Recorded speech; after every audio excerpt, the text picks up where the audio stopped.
Maintenant, l'invité de la matinale, il est depuis le 22 mai dernier le Benjamin de l'Académie française. À 48 ans, il dirige le pôle psychiatrie de l'hôpital Sainte-Anne à Paris. Il a publié sur la folie et l'art, sur l'homme augmenté, l'intelligence artificielle. À l'heure où l'on parle de plus en plus de maladies mentales, le docteur Raphaël Gaillard est l'invité de Radio Classique.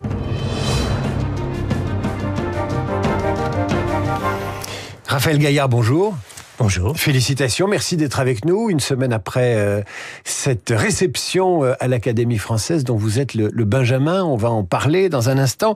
Avant cela, je voudrais votre réaction sur la chronique de Guillaume Tabar qui vient d'expliquer que ce débat avait été apaisé, pas consensuel mais apaisé, c'était déroulé dans de bonnes conditions. Quel regard de médecin, mais aussi d'académicien, donc d'immortel, oserais-je dire, portez-vous sur ce choix que doivent faire les députés sur l'aide à mourir? Alors concernant l'immortalité, vous savez que l'immortalité des académiciens, c'est avant tout celle de la langue française, pas celle des femmes et des hommes que sont ces académiciens. Cela étant, c'est intéressant de pointer ce contraste entre immortalité et projet de fin de vie. Et d'ailleurs, c'est pas anodin parce que nous sommes à un moment où tout le monde parle d'immortalité. Nous sommes à un moment où les hommes et les femmes vivent plus longtemps que jamais, où nous pensons que l'homme qui vivra 1000 ans est né, ou en tout cas que nous pourrons vivre extrêmement longtemps, et dans le même temps, on pense fin de vie. Et peut-être que c'est pas anodin ce rapprochement. Peut-être que justement cette idée que nous puissions vivre aussi longtemps est en fait insupportable. Et nous amène à cette idée de la fin de vie. Peut-être connaissez-vous ce syllogisme, cet aphorisme de Cioran qui disait « Sans l'idée du suicide, je me serais donné la mort depuis toujours ». Comme si, effectivement, vivre sans avoir la possibilité de mettre fin à ses jours était insupportable. Mais c'est l'idée, dans ce cas-là, qui est salvatrice, et c'est pas l'acte. Or, ce que nous sommes en train de vivre, c'est la possibilité que mettre fin à ses jours devienne une forme de technique, quelque chose de mécanique, et ça, c'est un changement majeur. Civilisationnel, comme disait Guillaume Tabar. Oui, je pense, parce que c'est faire d'une idée, qui est une idée qui a peut-être quelque chose d'essentiel, cette liberté que nous aurions, une réalité, et une réalité qui est même de l'ordre de la mécanique. Et ça, je crois que c'est terrible parce que ce que le clinicien que je suis peut vous dire, c'est que le suicide, c'est toujours une dévastation. C'est une négation, en fait, du futur pour soi, mais aussi pour les autres.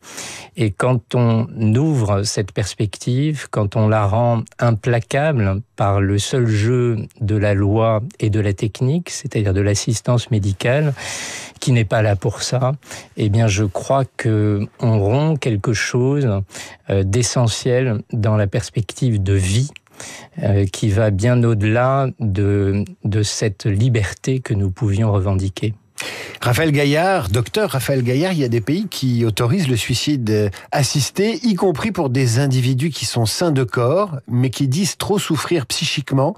Est-ce que vous comprenez qu'on les autorise à recourir au suicide assisté, ou là encore, vous me renvoyez à la réponse que vous venez de faire? Moi, je m'en inquiète avant tout. Je pense que l'essentiel est du côté du soin, et c'est toujours du côté du soin.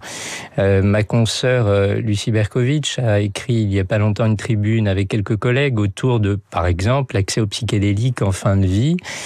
Les psychédéliques permettent une expérience très forte, quelque chose d'existentiel majeur autour de la fin de vie. Et ce type de réponse me paraît infiniment plus important, plus riche que la question de la technique de la mort, qu'est ce projet de loi de fin de vie. Donc, ma réponse est avant tout celle de l'inquiétude. Et ma réponse de soignant est celle du soin. Avant tout, la question est celle du soin. Vous avez évoqué la mécanique et la technique, qui sont des sujets qui vous préoccupent, puisque vous avez consacré un essai qui s'appelle « L'homme augmenté » à ces questions, au rapport de l'homme avec ses machines, qui sont de plus en plus intelligentes, qui l'aident à faire de plus en plus de choses. Est-ce que vous faites un lien entre les progrès technologiques, et notamment ceux de l'intelligence artificielle, et la santé mentale des individus? Je pense aux jeunes notamment. En tout cas, il se passe quelque chose. C'est évident que les jeunes ne vont pas bien. C'est une évidence pour tout enseignant, ce que je suis et que j'observe chez les étudiants en médecine auxquels je donne des cours ou que j'encadre à l'hôpital. Et puis c'est une évidence épidémiologique, c'est-à-dire qu'aujourd'hui, nous savons que, pour donner quelques chiffres, en France, l'incidence de la dépression chez les jeunes est de 22% quand elle était de 10-11% il y a 5 à 10 ans. Donc elle a doublé et dans certaines études, la souffrance psychique touche 40% des étudiants en France. Donc il se passe quelque chose, et ça n'est pas évidemment un phénomène français, c'est quelque chose d'international. Donc il se passe quelque chose chez les jeunes. Reste à l'expliquer. Évidemment, il y a plein de facteurs. On ne sait plus à quel saint se vouer, à quoi nous pourrions croire. La Terre est en train de rôtir, il n'y a plus de projet politique. Peut-être que demain, c'est la Troisième Guerre mondiale. Vous savez que d'ailleurs, ce sont les jeunes qui sont les plus nombreux à penser que demain viendra la guerre. Peut-être que les perturbateurs endocriniens perturbent sérieusement cette jeunesse, je ne sais pas. En fait, l'hypothèse, à mon avis, la plus probable, c'est que cette jeunesse rencontre une technologie avec laquelle elle n'a pas, à mon avis, vocation à entrer en compétition, mais plutôt avec laquelle elle s'hybride. Parce que la réalité de notre rapport avec la technique, c'est que nous avons un rapport d'hybridation.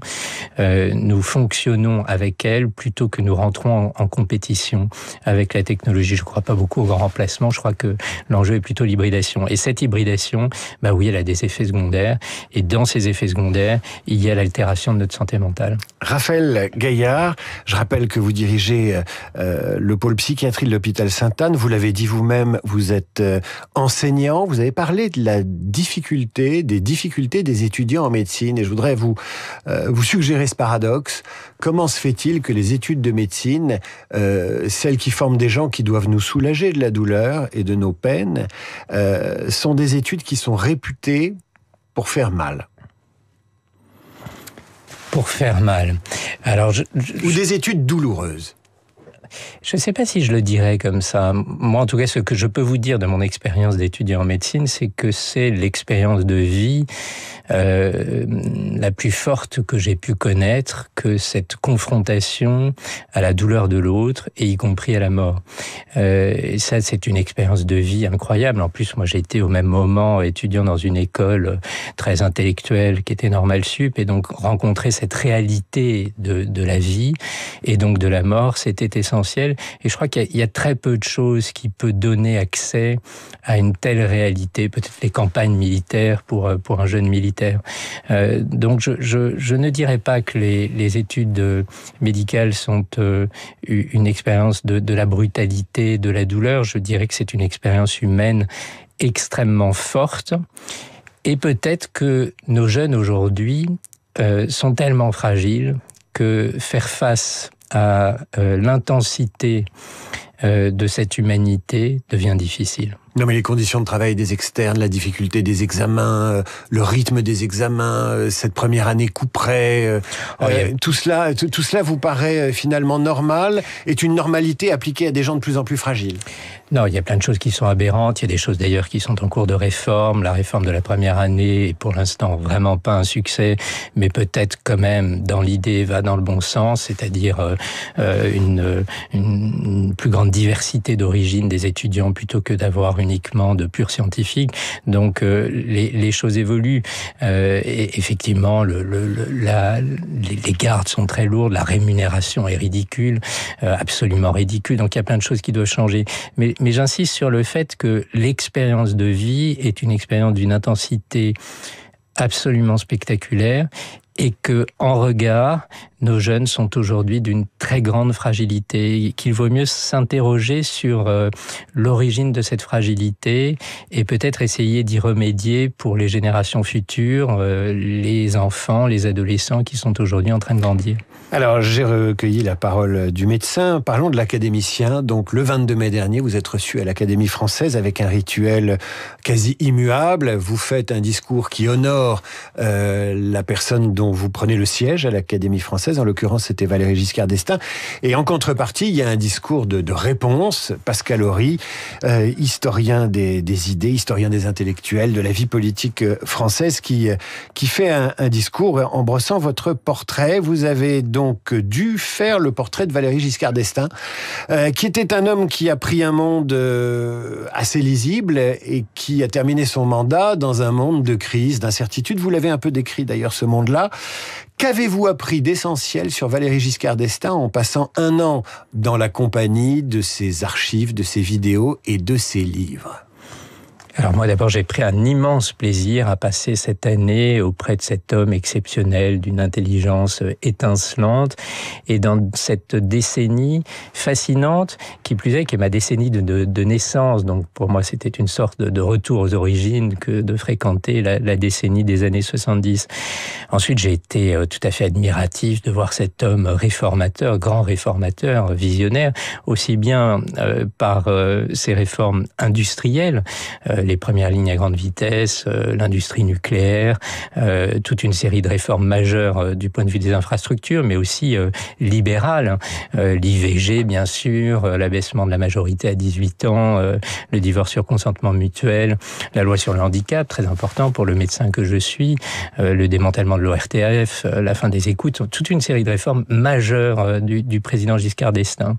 Et puis, j'ai été fasciné de voir cette intelligence d'ingénieur, de polytechnicien, une intelligence pure, une intelligence étincelante, confrontée à un monde qui se dérègle. Parce que sont les années 70 ? Eh bien, c'est la fin des 30 Glorieuses. C'est même après l'été indien des 30 Glorieuses, ce moment où le monde se dérègle, ce moment où il devient inintelligible. Après les chocs pétroliers de 73-79, quelque chose s'enraye, le monde devient difficile à comprendre.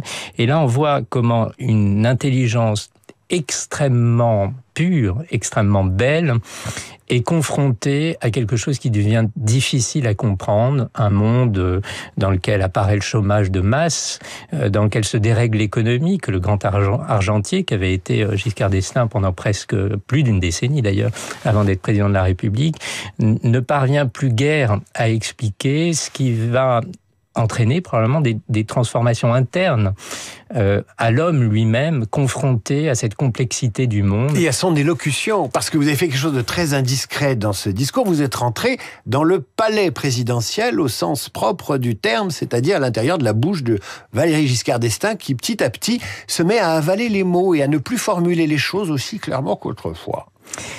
Oui, moi, vous savez, je suis médecin, je m'intéresse aux êtres humains, à leur ligne de faille, et je n'aime pas qu'on se moque des hommes.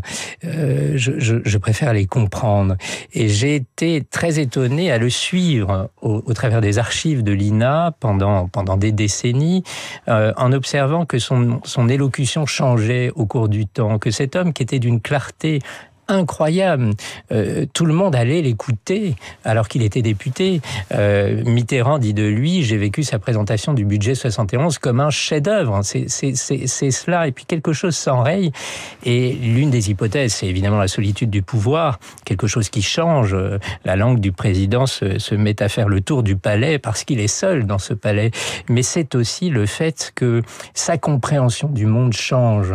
Et comme elle change, peut-être prend-il un peu de recul et peut-être garde-t-il un peu ses mots pour lui. Son élocution s'en ressent, quelque chose change en lui parce que le monde devient différent. Il faut absolument lire ce discours sur Valéry Giscard d'Estaing et la réponse de Pascal Horry. J'imagine qu'on trouvera ça sur le site de l'Académie française. Raphaël Gaillard, Benjamin de l'Académie française, merci d'être venu nous parler à la fois de santé mentale et de cette meilleure connaissance de Valéry Giscard d'Estaing. Je rappelle le titre de votre dernier essai, L'homme augmenté, le futur de nos cerveaux, paru chez Grasset. À bientôt, j'espère. Merci infiniment. À suivre le rappel des titres, la revue de presse d'Hervé Gattegno et nos esprits libres du mardi. Christophe Barbier, Cécile Cornudet, Radio Classique.